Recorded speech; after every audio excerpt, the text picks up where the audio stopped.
and chairs.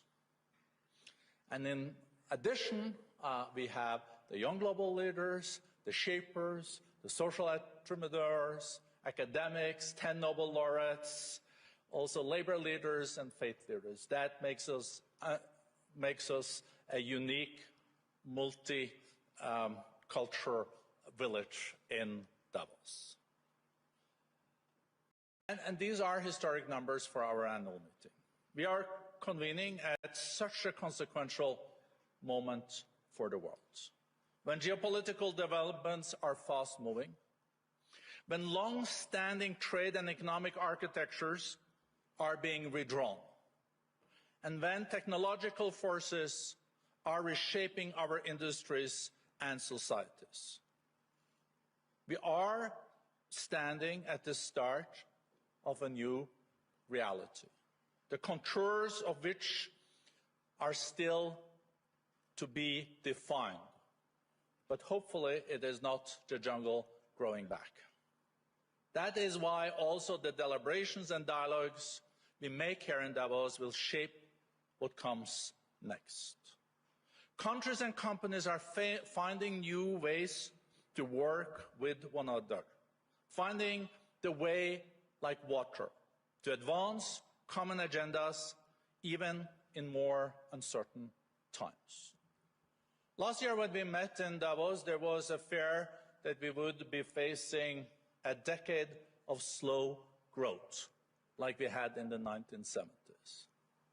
Even with the very difficult geopolitical backdrop, maybe the most difficult one since 1945, we are seeing sustained economic growth. The IMF numbers that came showed 3.3% expected economic growth this year.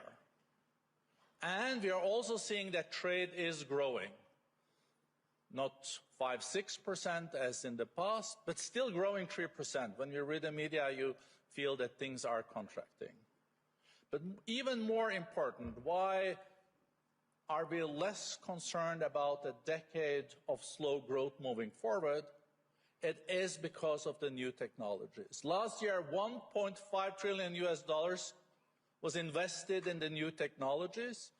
And if we get it right, the new technologies can be the new driver of growth for decades to come. So maybe we can see decades where we see increased growth, and we can deal then also with the debt level that is the highest since 1945. The foundation of moving forward has to build on cooperation and dialogue. It is the only way to identify shared interests and chart pathways forward together. This is why the theme of this year's annual meeting is the spirit of dialogue. It is really my hope that the week ahead and the year ahead will chart collaborative pathways forward for business and government and shape a more prosperous and secure era. I'm now pleased to introduce the co-chair of the World Economic Forum and chair and CEO of BlackRock, Larry Fink. Welcome, Larry.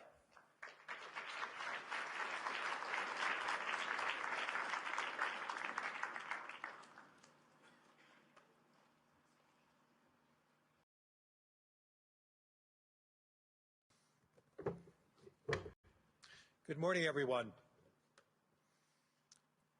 It's a great welcome to be a part of this annual meeting at the World Economic Forum, which is the strongest session that we're going to be ever having in our 56-year history. This week, as Borga suggested, 850 CEOs and chairs are here. 65 heads of state representing governments, representing actually 40% of the world's population. And alongside, we have some of the world's most innovative entrepreneurs, some of the world's most innovative startups, and we have some of the most impactful civil society and NGO representatives. In fact, we believe that outside the United Nations, this is the largest gathering of global leadership of the post-COVID period of time. So thank you for being a part of that. But now we have a harder question to ask all of us. What do we need to do about it?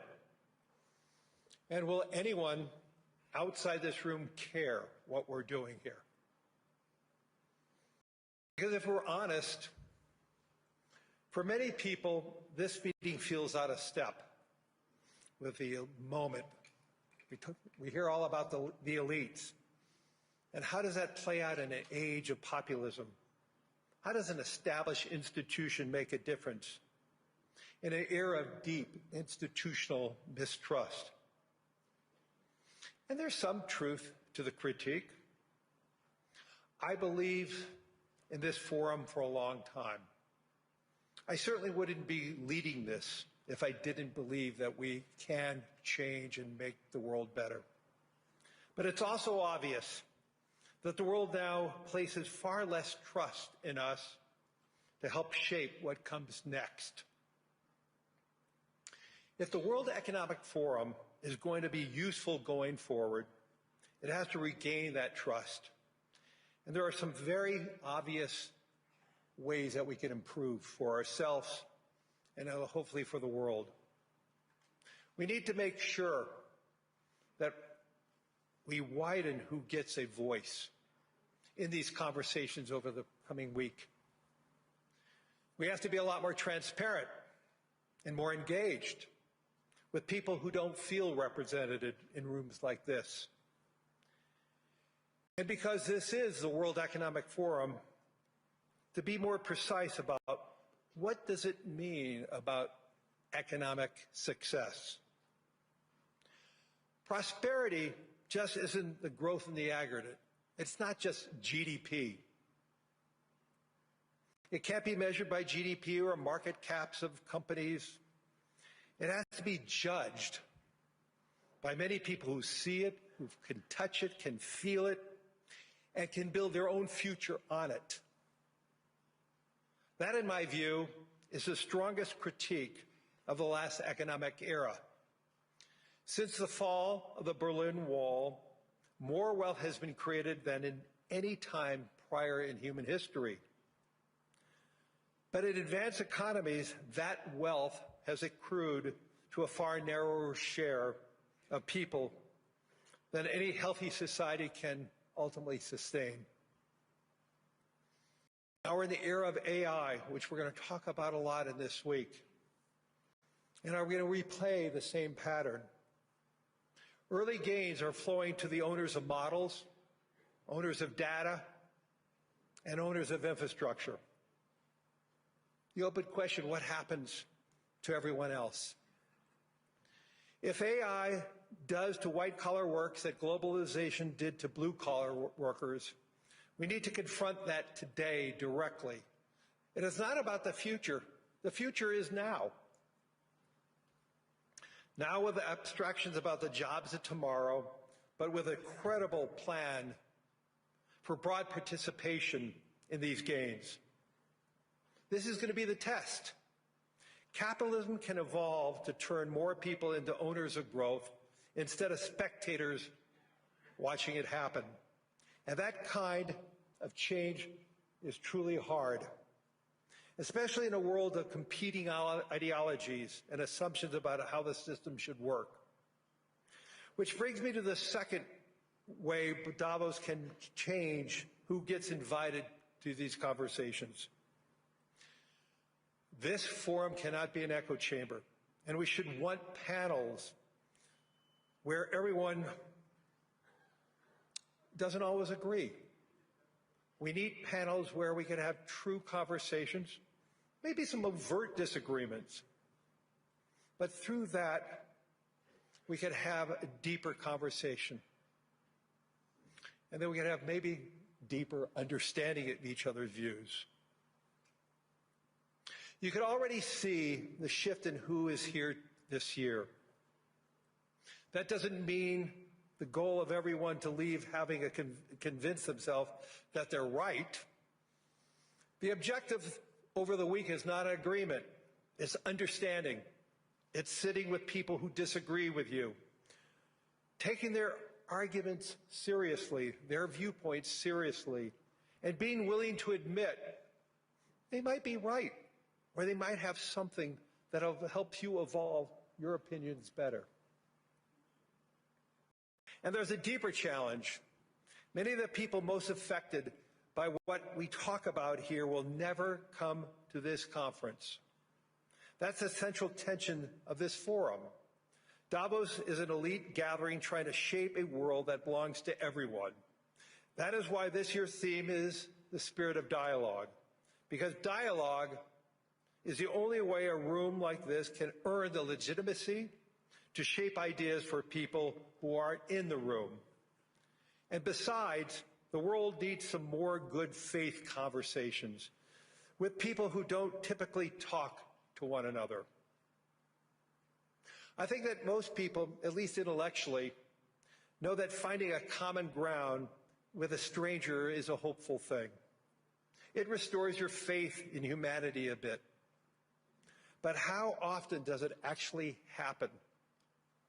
Hopefully a little more happens now. But how often can we make it happen? Because dialogue, especially the listening half of dialogue, is what the World Economic Forum needs in going forward. We need more of it. For 56 years, the World Economic Forum has been synonymous with Davos. And that's likely to remain true for a long while. But you should also see the World Economic Forum start doing something new, showing up and listening in places where the modern world is actually being built. Davos, yes, but also places like Detroit and Dublin, or cities like Jakarta or Buenos Aires.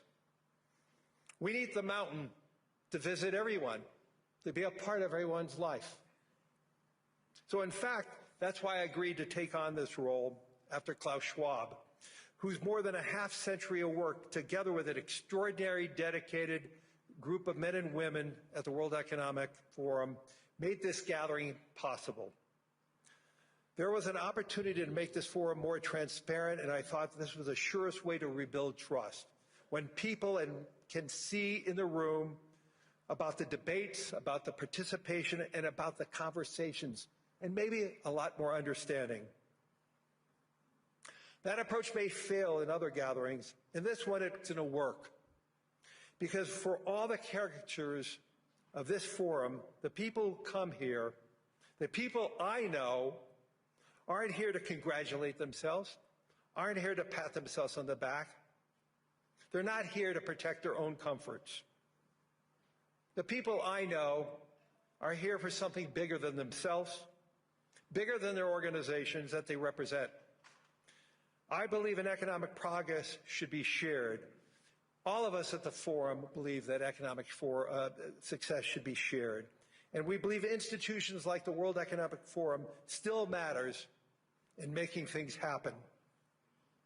So let's remember this during the week about real conversations.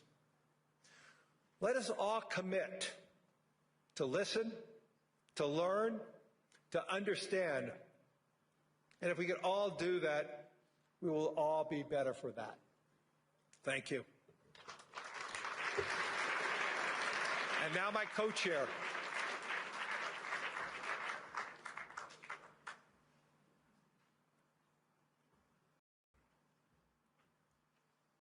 Thank you, Larry, for that very powerful message at the opening of our annual meeting. Now it is my pleasure to introduce our other co-chair, Andrea Hoffman, and I would also like to use this opportunity to thank both of the co-chairs for their leadership during the last three-quarters of a year. Andrea Hoffman, you know Andrea, many of you, he's our co-chair, but also the vice chair of Roche. So, Andrea, the floor is yours.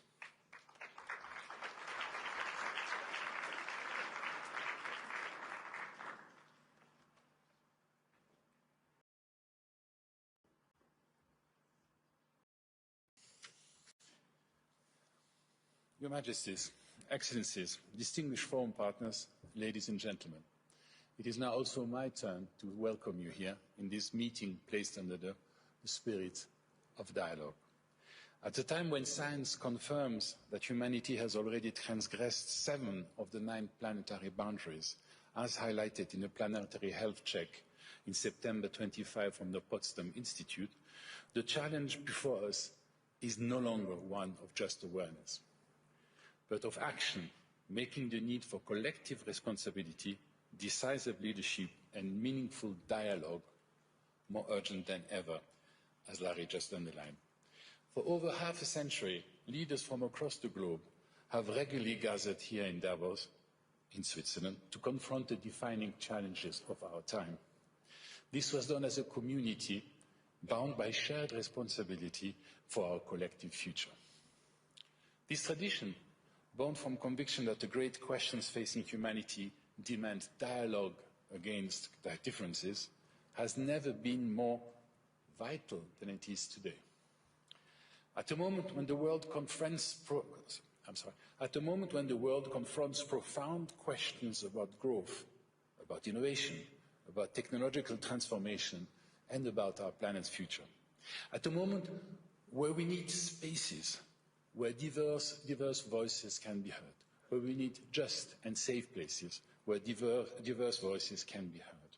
At a moment where complexity must be examined from multiple perspectives so that we gain the insights we desperately need. This is why the World Economic Forum exists.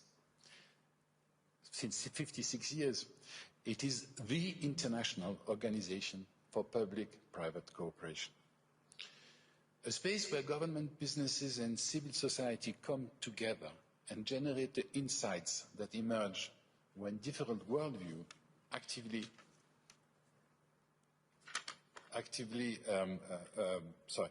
illuminate one another.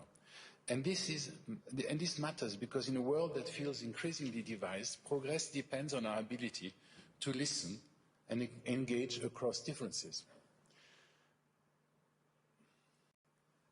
Could I ask my wife to give me the third page, which I left there?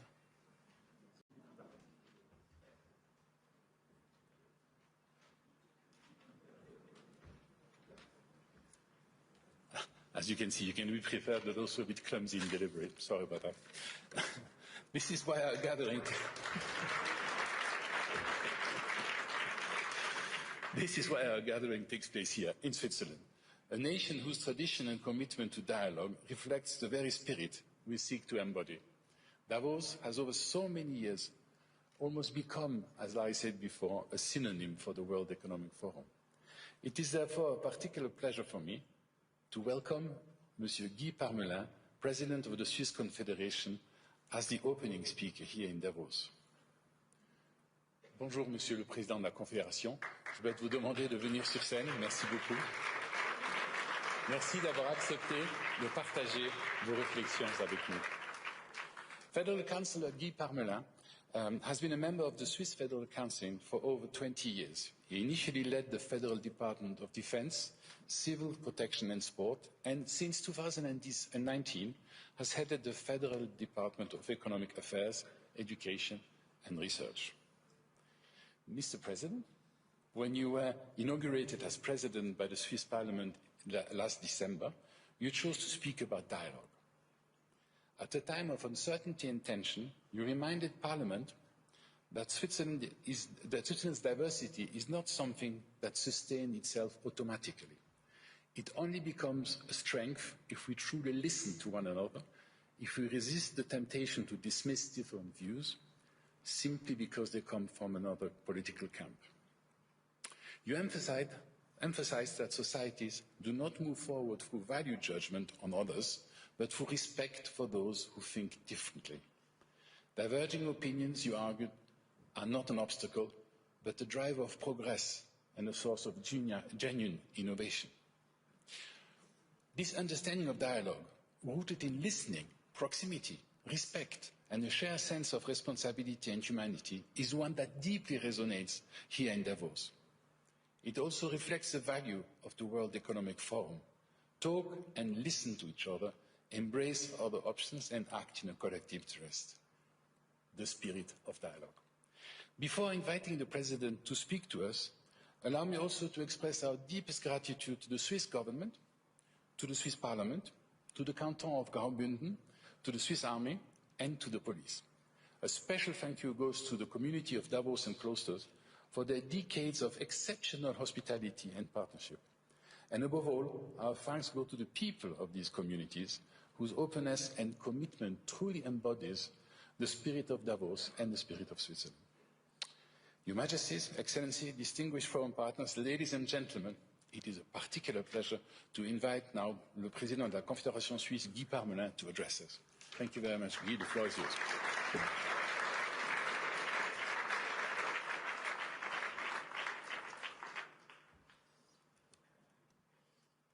Je vais parler français. Monsieur Hoffmann, Monsieur Fink, Monsieur Bende, Excellences, Mesdames et Messieurs, en ma qualité de président de la Confédération suisse, je suis particulièrement heureux de pouvoir accueillir autant de chefs d'État à cette rencontre annuelle du Forum économique mondial. Une telle affluence prend un sens particulier en cette année qui a commencé tragiquement pour notre pays. Aussi, la Suisse tient à remercier tous les pays concernés du soutien et de la solidarité qu'ils nous ont témoigné lors du drame de Crans-Montana. Il est impressionnant de constater qu'une catastrophe peut mobiliser les énergies, renforcer la cohésion internationale et nous unir au-delà de l'adversité. Et cette unité doit cependant transcender les événements particuliers, aussi dramatiques soient-ils. Elle doit imprégner dans le temps les relations entre nos pays, car ce n'est qu'ensemble que nous pourrons trouver des solutions solides aux grands défis de notre époque. L'année 2025 en a révélé un certain nombre. Elle a éprouvé des secousses géopolitiques, économiques et numériques à l'échelle planétaire. Et ces changements sont perceptibles partout. Ils infusent dans notre quotidien, et cela jusqu'au Forum économique mondial, pour lequel l'année écoulée n'a pas été de tout repos. La présente édition et ses nombreux autres de marque attestent néanmoins l'importance de la résilience et du dialogue dans l'assise de nos institutions et de leur capacité à faire face. L'année 2026 esquissée laisse déjà entrevoir les bouleversements à venir et les foyers de crise aussi. Aux situations difficiles de l'Ukraine, de Gaza et du Soudan sont venues s'ajouter celles du Venezuela et de l'Iran, pour ne citer que celles-ci. En matière de politique économique, le protectionnisme s'est renforcé à l'échelle mondiale. De plus, les nombreuses questions en suspens concernant le rôle et le contrôle de l'intelligence artificielle demeurent sans réponse. Nous ne nous en étonnerons pas, pour l'homme, l'immobilisme n'est pas une option. Ou pour le dire avec Henry Bergson, exister consiste à changer. Et cette année sera ainsi marquée par des avancées technologiques aussi bien que par des interrogations à la fois économiques et sécuritaires. L'essor fulgurant de l'intelligence artificielle est ainsi appelé à transformer profondément le visage de notre société.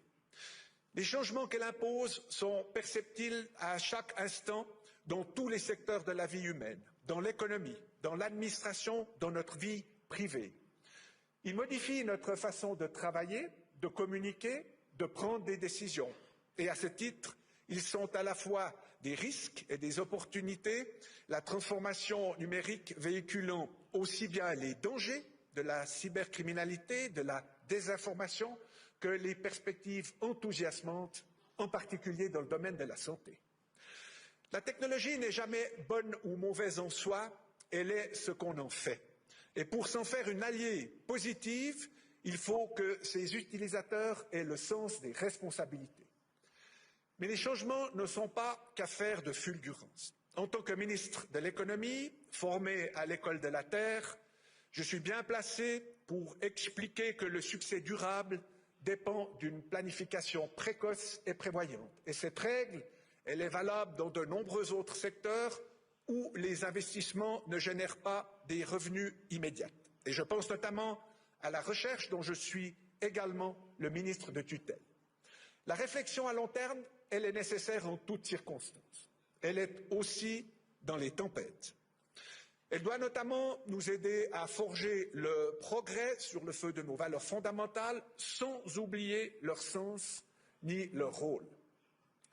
Excellences, Mesdames et Messieurs, la Suisse tire sa force notamment de la constance qui contribue à garantir la stabilité politique. La constance n'est pas source d'immobilisme, elle est au contraire le fondement de ce progrès. Notre pays a la chance de disposer d'un excellent système de formation et de recherche dont la capacité d'innovation est reconnue bien au-delà de nos frontières. Dotée au surplus d'une économie ouverte tournée vers l'exportation, la Suisse fait partie intégrante de l'économie mondiale. Et le Conseil fédéral s'engage avec vigueur pour que notre pays puisse continuer de participer avec succès à la vitalité de cette économie.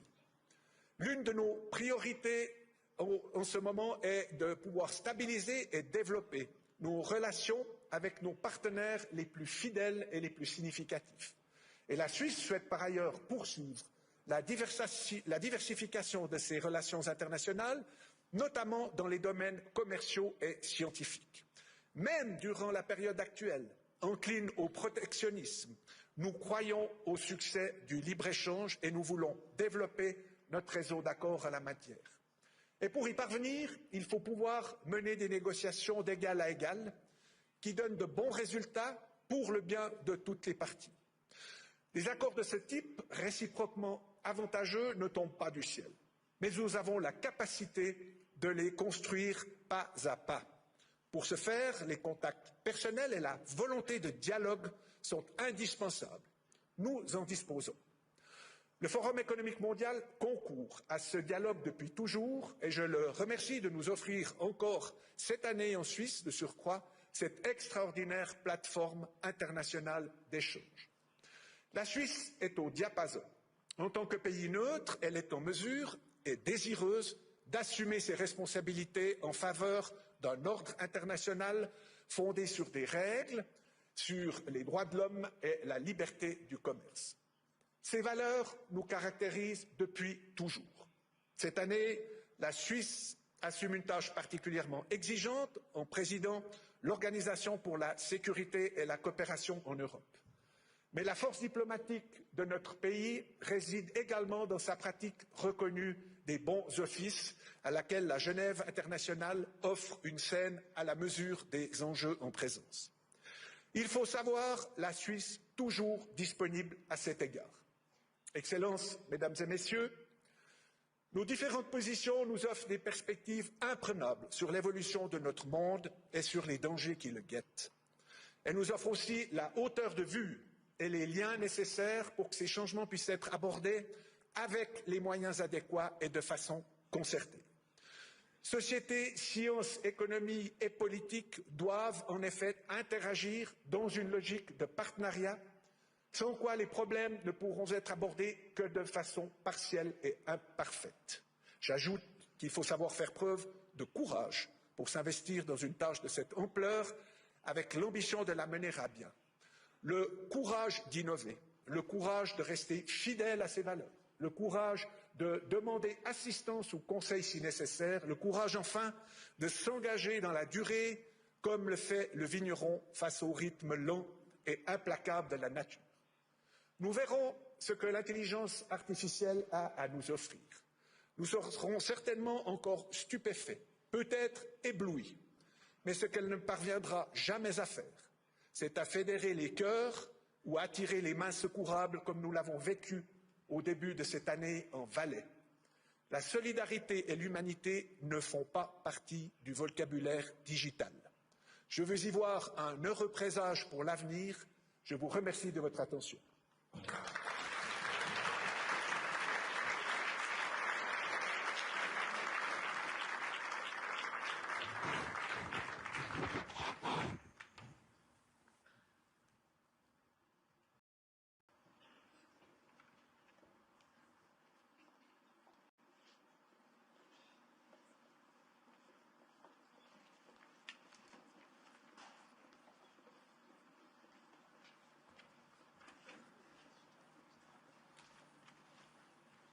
Thank you so much, Mr. President, and also on behalf of the World Economic Forum, we send our warmest thoughts and condolences to the people affected by the tragic fire in Crown Montana.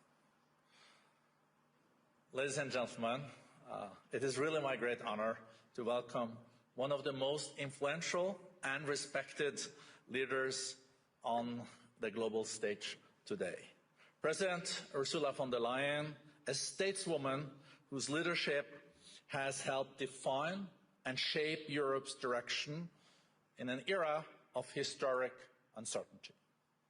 Madam President, you have guided the European Union with clarity, resolve, and strong sense of purpose through some of the most demanding moments in history. Under your leadership, the European Commission has advanced a bold agenda for strengthening Europe's competitiveness with upholding its core values. As President of the European Commission, you have championed a Europe that is competitive yet fair, open yet resilient. On the global stage, you have been a clear and consistent voice for multilateral cooperation, support for Ukraine, and a rules-based international order. At a time when leadership is tested not only by crisis, but by choices made for the future, your voice offers both direction and reassurance. Please join me in welcoming President von der Leyen. Madam President, the floor is yours.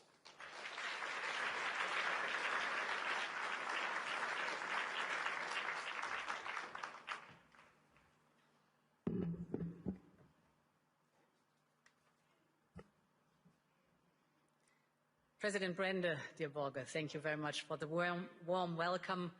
Your Majesties, Excellencies, ladies and gentlemen, indeed, it is now 56 years since the first meeting here in Davos.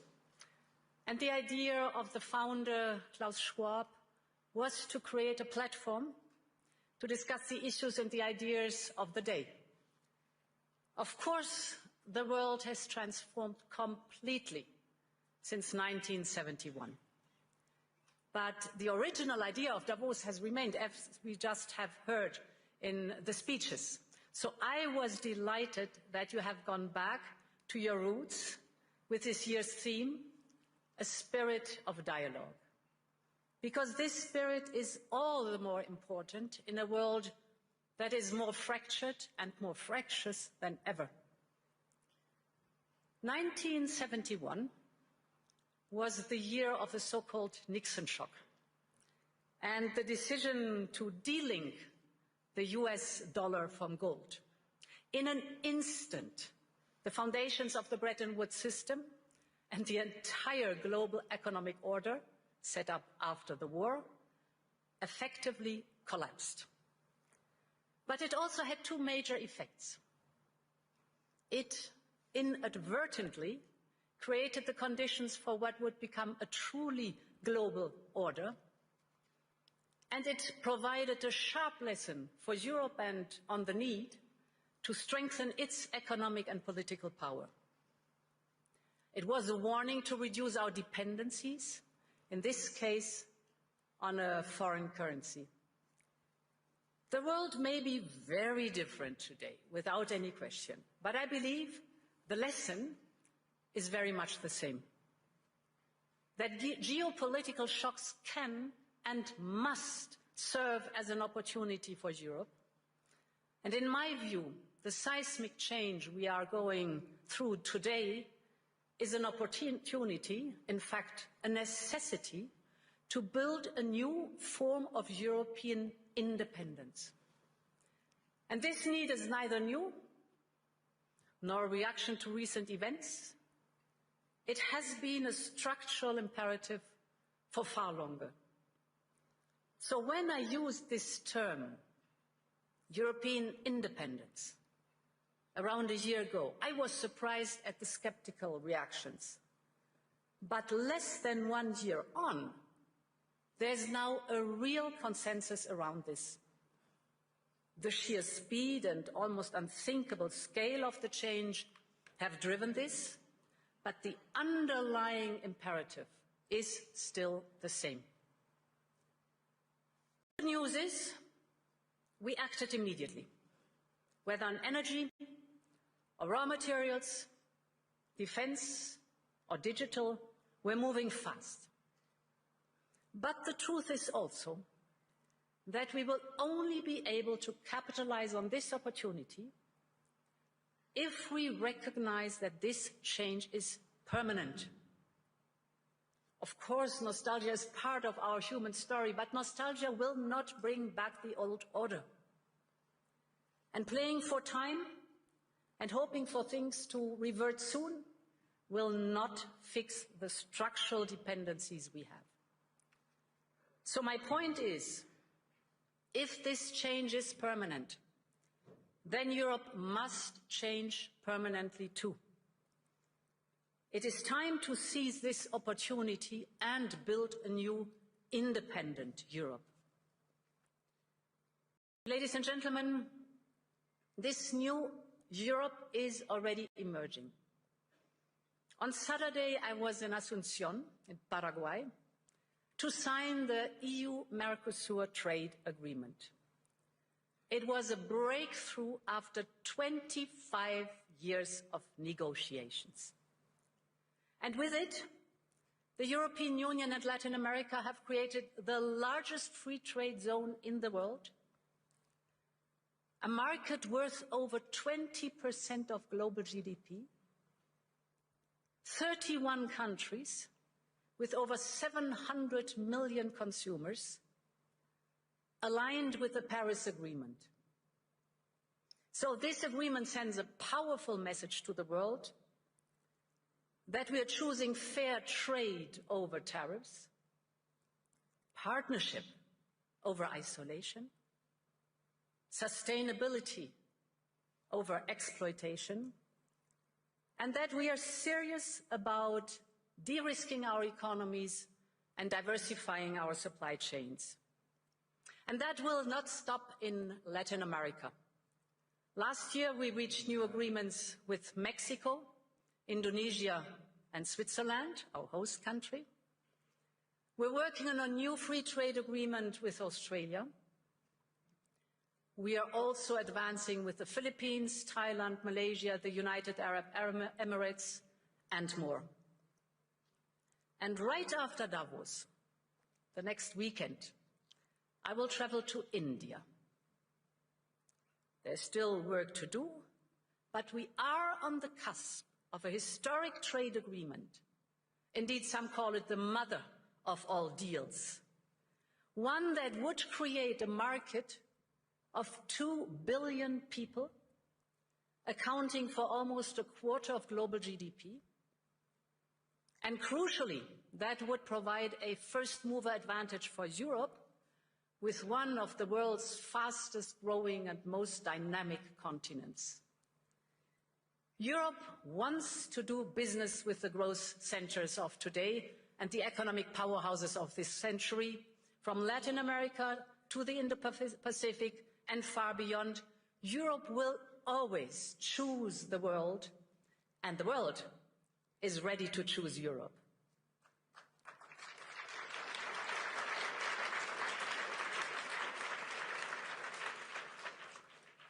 And ladies and gentlemen, this reality also reflects the fact that Europe has all the assets it needs to attract investment.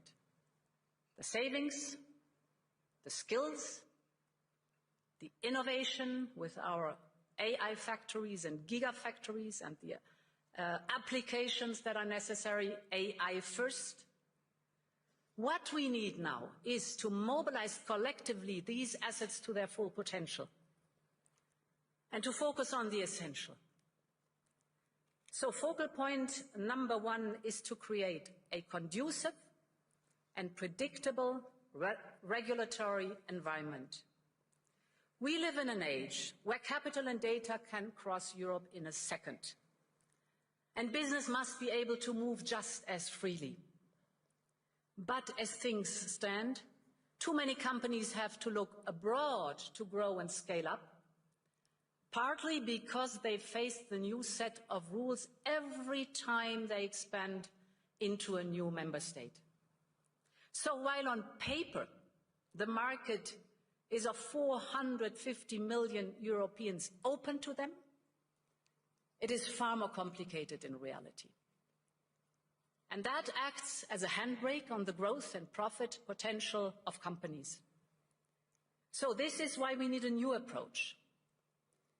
We will soon put forward our 28th regime. The ultimate aim is to create a new, truly European company structure.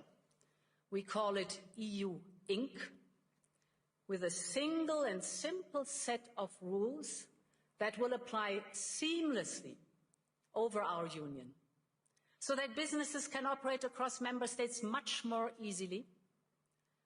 Our entrepreneurs, the innovative companies, will be able to register a company in any member state within 48 hours, fully online. They will enjoy the same capital regime all across the European Union. And ultimately, we need a system where the companies can do business and raise financing seamlessly across Europe, just as easily as in uniform markets like the United States or China.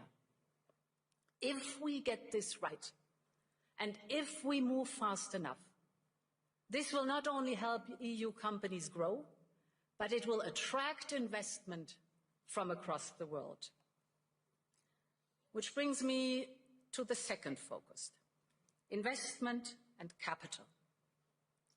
We are now building the Savings and Investment Union. We need a large-scale, deep and liquid capital market that attracts a wide range of investors. And this will allow business to find the funding they need, including equity, at lower costs here in Europe. We have made proposals on market integration and supervision to ensure our financial market is more integrated. This covers trading, post-trading and asset management, as well as driving innovation and making our supervisory framework more efficient. This will help ensure that capital flows where it is needed, to scale-ups, to SMEs, to innovation, to industry. And the third priority is to build an interconnected and affordable energy market, a true energy union. Energy is a choke point for both companies and households. And just look at the dispersion of prices across European electricity hubs. Europe needs an energy blueprint that pulls together all the parts. This is our Affordable Energy Action Plan. We are, for example, massively investing in our energy security and independence with interconnectors and grids. This is for homegrown energies that we are trying to promote as much as possible, the nuclear and the renewables, to bring down prices and cut dependencies, to put an end to price volatility, manipulation and supply shocks. But now we have to speed up this transition, because homegrown, reliable, resilient and cheaper energy will drive our economic growth and deliver for Europeans and secure our independence. Ladies and gentlemen, whether on trade or business, capital or energy, Europe needs an urgency mindset. Our starting point is good.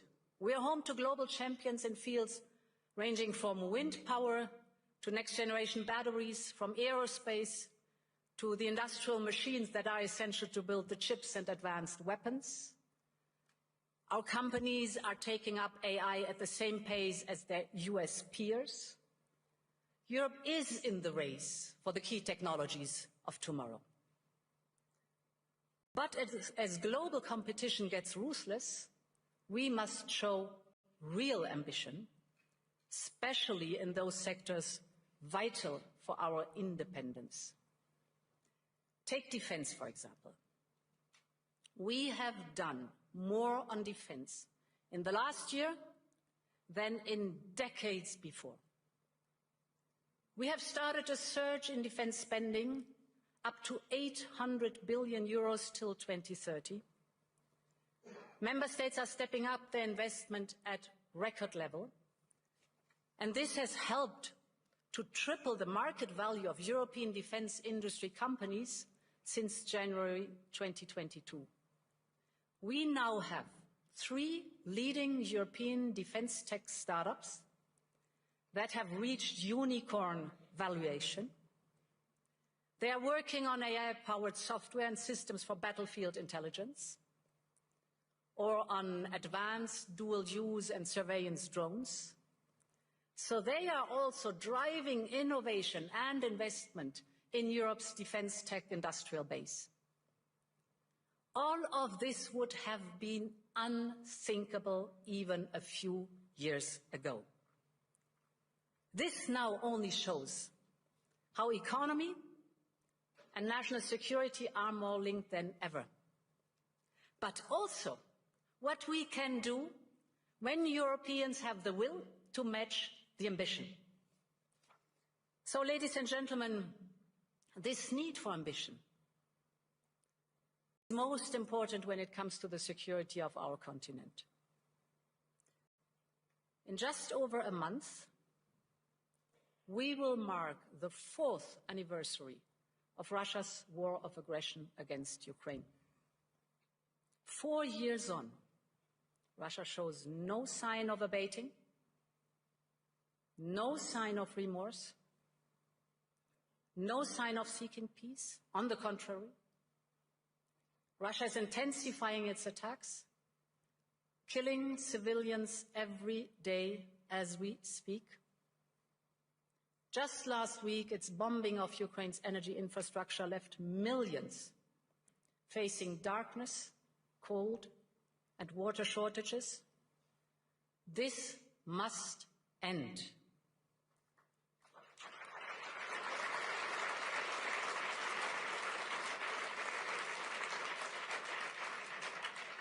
We all want peace for Ukraine.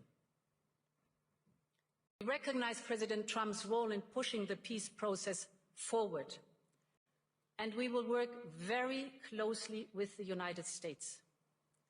And we all agree that, therefore, Ukraine must be in a position of strength to go to the negotiation table. And this is why we Europeans have decided to provide Ukraine with a loan of 90 billion euros for 2026 and 2027. With this support, we make sure that Ukraine can bolster its defense on the battlefield, strengthen its defense capabilities for a peace agreement, and keep basic services running. Above all, it reaffirms Europe's unwavering commitment to the security, the defense, and the European future of Ukraine. And in parallel, we decided to permanently immobilize the Russian assets, and that we reserve the right to make use of them. This should serve as a stark reminder to Russia and as a message to the world. Europe will always stand with Ukraine until there is a just and lasting peace.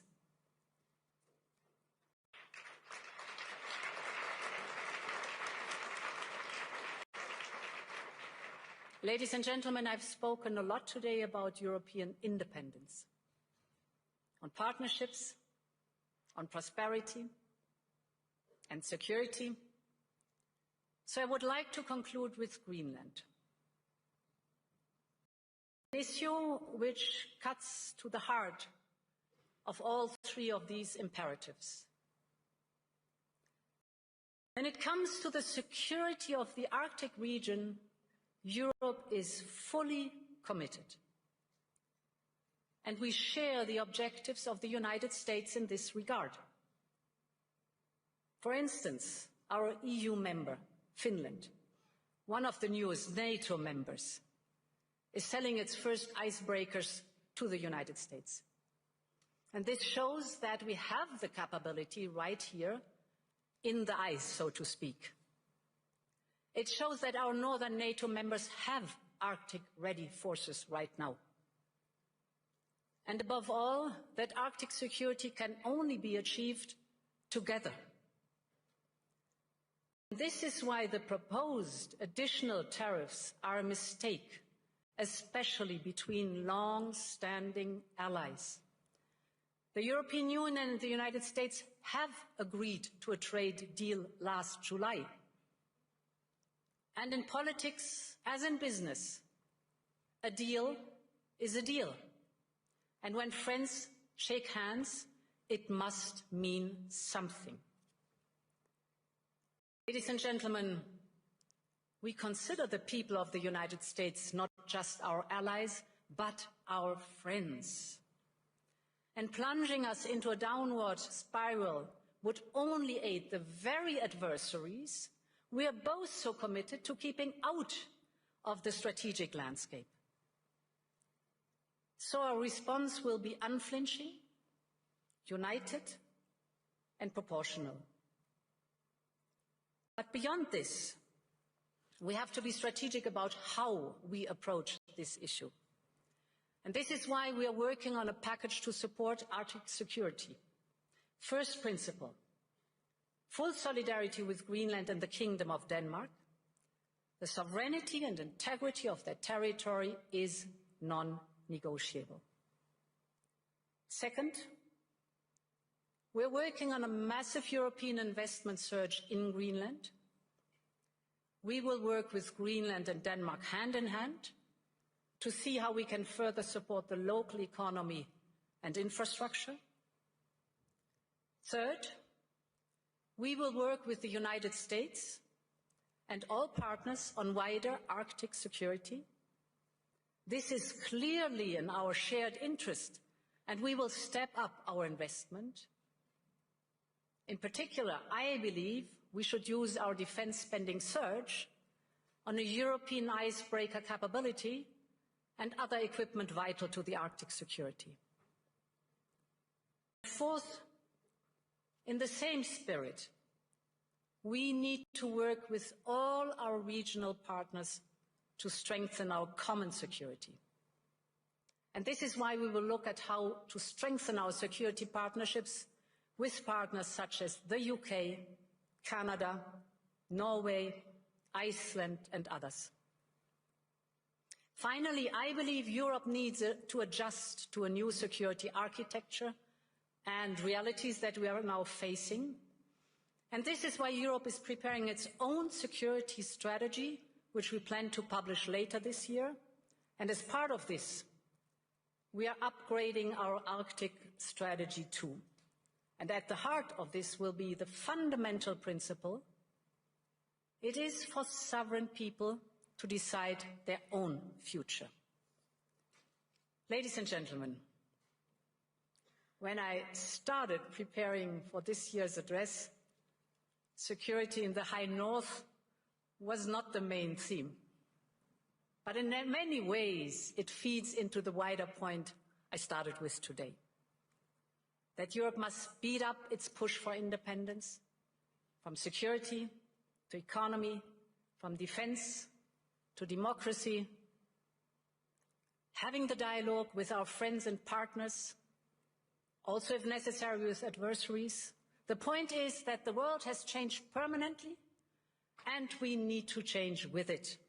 And therefore, thank you and long live Europe.2017年，面对逆全球化的思潮，习近平主席在这里深刻作答“世界怎么了，我们怎么办”的问题，指出，让世界经济的大海退回到一个一个孤立的小湖泊、小河流是不可能的，也是不符合历史潮流的。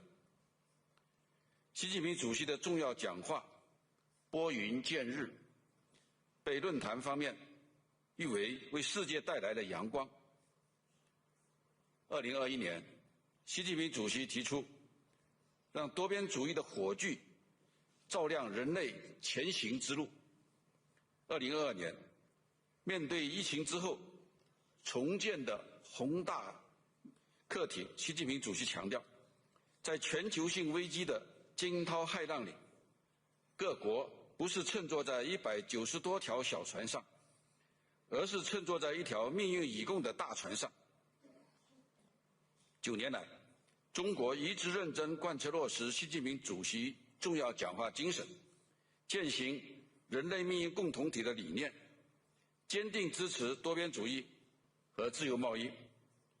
今天我们重温习近平主席的这些讲话，深感依然适用于当今世界，给人们带来深刻的启示。当前世界百年变局正在加速演进，单边主义、保护主义抬头，叠加地区冲突和地缘政治的影响，全球经济贸易秩序发生新的变化。尤其是去年以来，关税战、贸易战给世界经济带来重大冲击，多边主义和自由贸易面临严峻挑战。面对世界之变、时代之变、格局之变，习近平主席相继提出全球发展倡议、全球安全倡议、全球文明倡议，去年又提出全球治理倡议，凝聚起要团结不要分裂，要合作不要对抗的共识和力量，为解决世界面临的共同问题提供了中国的方案。结合当前的形势，我愿意分享几点看法。第一，坚定支持自由贸易，携手推动普惠包容的经济全球化。经济全球化是各国分工合作、优势互补、互利共赢的历史大势，中国和很多国家都受益于此，共同实现了快速发展。反之，关税战、贸易战没有赢家，不仅提高全球的生产和贸易成本，而且导致全球经济碎片化，破坏全球资源的配置。世界贸易组织研究表明，按照最惠国待遇条款进行的全球贸易份额，已经由去年年初的80%降至72%。国际货币基金组织测算，经济碎片化可能导致全球 GDP 损失约7%，这不符合各国的利益。尽管经济全球化并非尽善尽美，也可能会伴随产生一些问题，但不能因此就对经济全球化全盘否定，重新退回到自我封闭的孤岛。正确之道，应当也只能是通过对话，共同找到解决问题的思路，引领好经济全球化的走向。中国积极倡导普惠包容的经济全球化，不行筑墙之举，勤做铺路之人。我们将坚定支持贸易投资自由化便利化，继续向世界分享发展机遇，携手共创繁荣发展的美好未来，努力争取让发展红利惠及每一个国家、每一个群体。第二，坚定维护多边主义，推动完善更加公正合理的国际经贸秩序。当前，多边贸易体制面临多年未有的严峻挑战，一些国家的单边做法和贸易协议明显违反世贸组织基本原则和规则，严重冲击国际经贸秩序。正如习近平主席指出，越是困难时刻，越要秉持和平共处的初心，坚定合作共赢的信心。多边主义是维护国际秩序稳定、促进人类发展进步的人间正道。规则面前，应当人人平等。极少数国家不应当有基于实力的特权，世界不能重新回弱强势的丛林法则，各国都有权维护自身的正当权益。中国加入世贸组织以来，一直严格遵守世贸规则，认真履行承诺，并且主动作出更大贡献。去年郑重宣布，在世贸组织当前和未来谈判中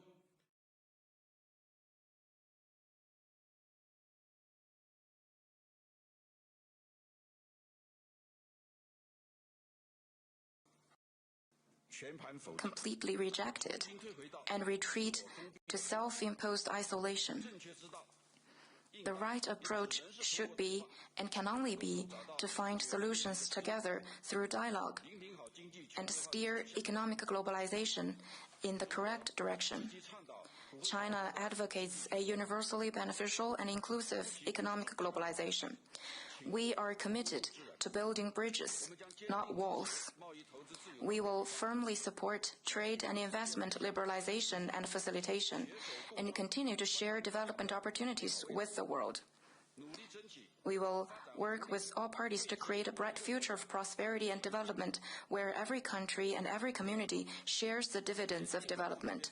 Second, we should firmly safeguard multilateralism and make the international economic and trade order more just and equitable. The multilateral trading system now faces the most serious challenges in years. The unilateral acts and trade deals of certain countries clearly violate the fundamental principles and rules of the WTO and severely impact the global economic and trade order. As President Xi Jinping noted, at difficult times, we must uphold our original commitment to peaceful coexistence and strengthen our confidence in win-win cooperation.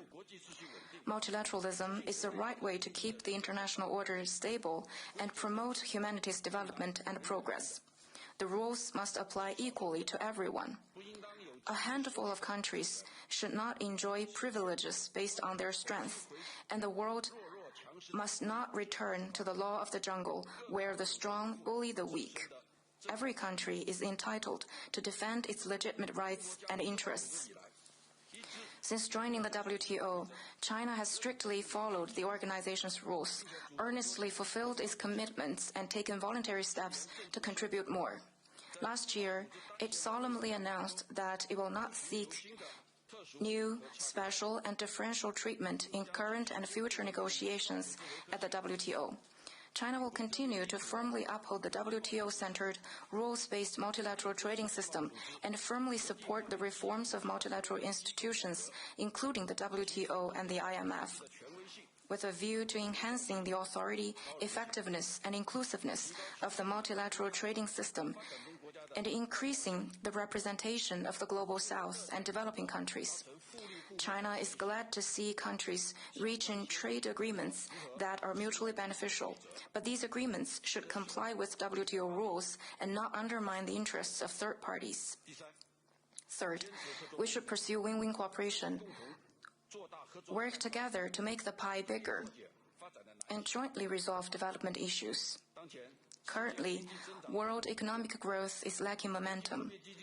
The IMF forecasts global growth of 3.1% for 2026, which is below the pre-COVID average of 3.7%. What is more worrying is that unfairness continues to grow and sustainable development is facing severe challenges. According to a UN report, 2/3 of the Sustainable Development Goals will not be met by 2030. The pursuit of development should not be a you lose, I win zero-sum game. Rather, every party should play its part and get its fair share. Making the pie bigger together is more important than fighting for the pie, and solving problems together is more effective than blaming each other. China is committed to fostering common prosperity with its trading partners through its own development and making the pie bigger for global economy and trade. We never seek trade surplus. On top of being the world's factory, we hope to be the world's market too. However, in many cases, when China wants to buy, others don't want to sell. Trade issues often become security hurdles. On the other hand, services now account for 2/3 of global GDP. China has recorded a large deficit in its services trade over the long term, but it never feels being taken advantage of. We will give full play to our supersized market, step up our efforts to expand import and strengthen industrial cooperation so that countries can better share in China's opportunities. Fourth, we should uphold mutual respect and equal-footed consultation and manage differences and solve problems through dialogue. Last year, economic and trade relations between China and the United States went through some ups and downs. Guided by the common understandings of the two presidents, from their meeting in Busan and 4 phone calls, Chinese and U.S. teams had 5 rounds of consultation and economic trade issues. Following the principles of mutual respect, peaceful coexistence, and win-win cooperation, they properly handled some outstanding issues and kept the economic and trade relationship generally stable. Facts have demonstrated once again that China and the United States will gain from cooperation and lose from confrontation, and that they should and can help each other succeed and prosper together.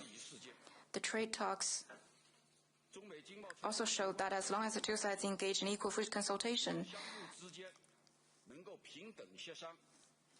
and work in the same direction, there will always be more solutions than problems. To be frank, it's normal for countries with different social systems, stages of development, histories, and cultures to encounter divergences and frictions as they develop and interact. But sometimes these are merely misunderstandings. The key is to uphold the spirit of equality, respect, and mutual benefit, build trust through dialogue, and resolve disputes through consultation. Instead of looking for answers from confrontation or antagonism, we must find a way out through communication and consultation and explore the path of win-win and all-win. China is a trading partner, not a rival for other countries. And China's development presents an opportunity, not a threat, to the world's economy. When it comes to differences and misunderstandings in international economic and trade cooperation, China calls for equal consultation to enhance mutual trust, bridge differences, and solve problems. Ladies and gentlemen, friends, over the past 5 years, the Chinese economy has made steady progress.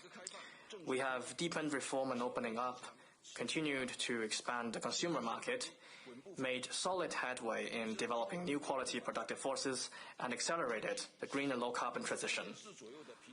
With an average annual growth rate of around 5.4%, China's economy has expanded to 140 trillion RMB yuan, contributing approximately 30% to global economic growth. Over the past 5 years, China has imported over $15 trillion worth of goods and services. Its overseas investment has generated over $300 billion of tax revenue, created numerous jobs, and boosted local economic growth. The Chinese economy is on solid foundations, demonstrating advantages in many areas, strong resilience, and great potential. China's development has been achieved mainly through reform, opening up, and innovation, rather than so-called government subsidies. Admittedly, we do face some old and new problems and challenges, but they are predominantly the growing pains of our development and transition, and we are working hard on them, and we are fully confident and capable of tackling all kinds of risks and challenges. Last October, the 20th Central Committee of the Communist Party of China held its fourth plenary session and adopted the recommendations for the 15th Five-Year Plan, laying out the top-level design and strategic blueprint for China's economic and social development in the next 5 years. China will further apply the new development philosophy of innovative, coordinated, green, open, and shared development put forward by President Xi Jinping, work faster to foster a new development paradigm with domestic circulation as the mainstay and domestic and international circulations reinforcing each other. Fully tap into the potential of our supersized market with 1.4 billion people and strive for new progress in high-quality development. We will improve our market rules and institutional safeguards and provide more opportunities for all other countries. China will actively expand domestic demand and share with the world the opportunities in its vast market. Currently, China is the world's second largest consumer market, and in many segments, such as automobile, mobile phone, and home appliances, it is already the largest one. But its per capita consumer spending is still below that of developed economies. As China's middle-income group continues to grow, there will be more and more diverse needs for a higher quality of life, which means immense potential for consumption. China has put domestic demand on top of its economic agenda this year and is working faster on an income growth plan for both urban and rural residents to vigorously boost consumption and make itself a consumption powerhouse on top of a manufacturing powerhouse. China will continuously promote investment in both physical assets and in human capital, actively expand investment and consumption in such areas as education, medical services, and elderly care, and create more space for consumption.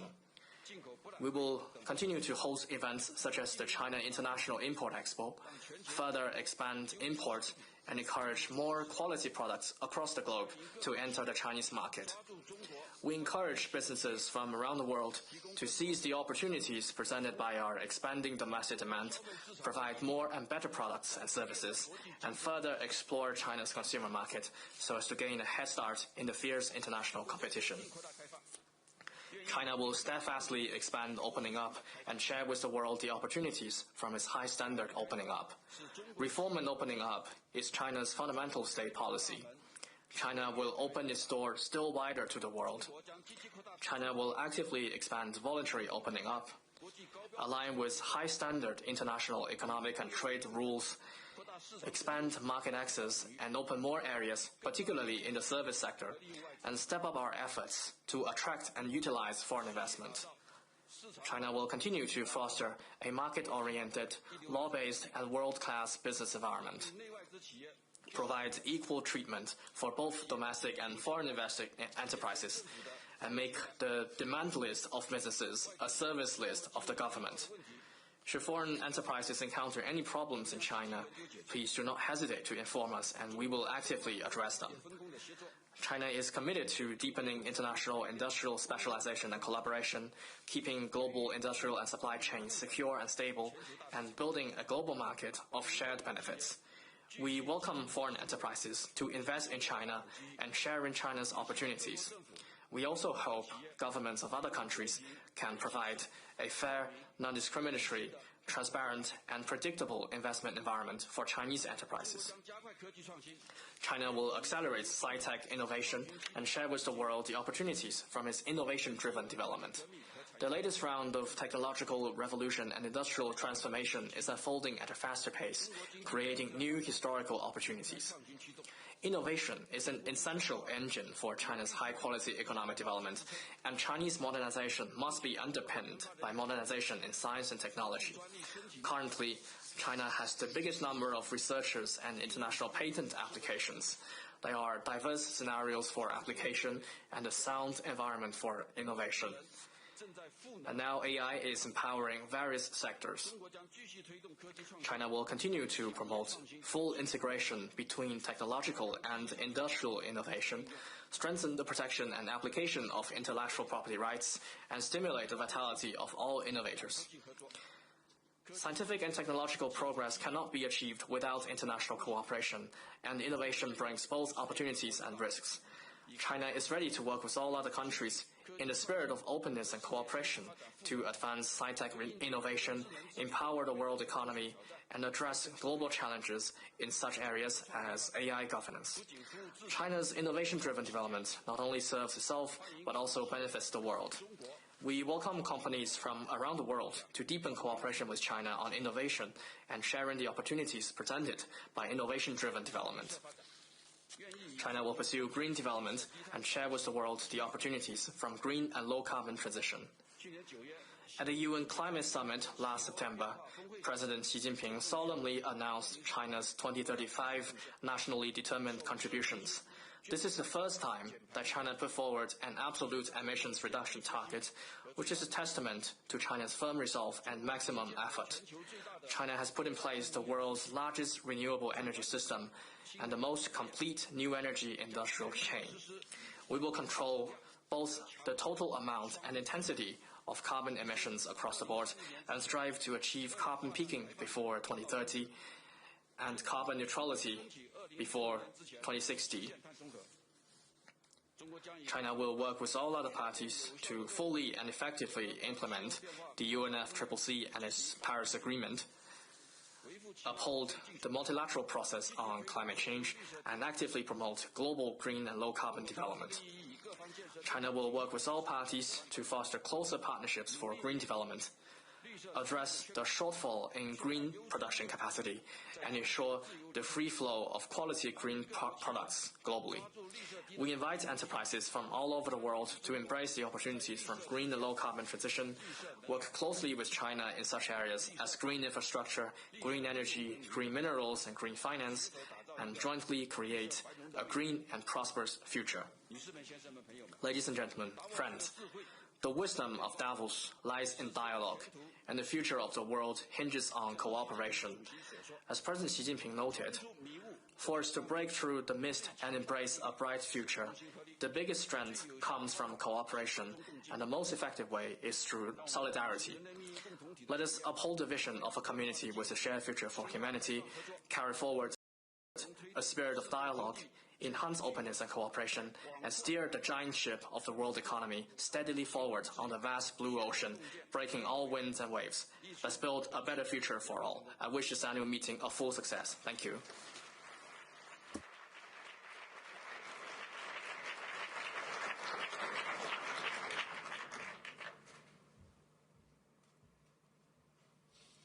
So, Vice Premier He, I really appreciated your words. The wisdom of Davos is dialogue. You underlined also strongly the importance of a win-win approach. And also, you underlined the importance of China increasing demand in its domestic economy. When China was first in Davos, in beginning of the 80s, China was 2% of the global GDP. Today, China is close to 20% of the global GDP. So it is a very important path also then China is following. On behalf of everyone here, I would like to thank you. Thank you also for your leadership, and I think many of us will also have the pleasure of joining you in the summer and Summer Davos in Dalian this year. So thank you very much, Mr. Vice Premier.